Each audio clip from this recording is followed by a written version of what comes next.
காலையிலே ஒரு ஷாக்கான நியூஸுங்க. நான் ரீல்ஸ் தள்ளிட்டே இருக்கும்போது ஒரு போட்டோ ஒரு வீடியோ வந்ததுங்க.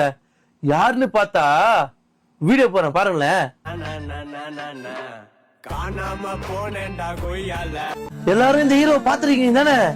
கணக்காலங்களை ஆரம்பிச்சு வழக்கன் 18 ஹீரோ நினைச்சாருங்க. மாநகரத்துல பெரிய ரோல் நினைச்சாப்புல லோகேஷ் சார் படத்துல.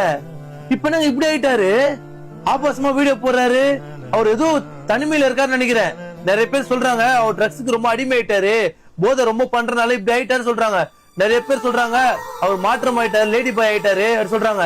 யாரு என்ன வேணா சொல்லலாம், ஆனா அவரோட கஷ்டம் அவருக்கு தான் தெரியும். அவர் ரொம்ப தனிமையில இருக்காருன்னு நினைக்கிறேன். அது மட்டும் இல்லாம எவ்வளவு டைரக்டர்ஸ் தெரியும், எவ்வளவு ஆக்டர்ஸ் தெரியும், யாருமே போய் விசாரிக்கலையா?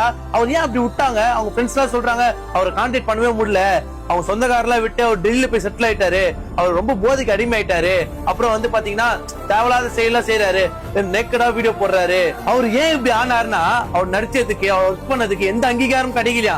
நிறைய படத்துல நடிச்சிட்டு அவர் ஏமாத்தி இருக்காங்களாம். சோ அவங்க ஃப்ரெண்ட்ஸ் சொல்லி தான் மெசேஜ் பண்ணாங்க. சோ அவரை பத்தி பேசுங்க, டைரக்டர்ஸ்க்கு எதாவது போய் தேட்டோம். ஏன்னா மாநகரம் பெரிய படம், லோகேஷ் சார் படம், அதுல நடிச்சிருக்காரு. நிறைய படத்துல பெரிய ரோல் நடிச்சிருக்காரு, ஹீரோவா நடிச்சிருக்காரு. அவருக்கு ஏன் இந்த நிலைமை வந்துச்சு?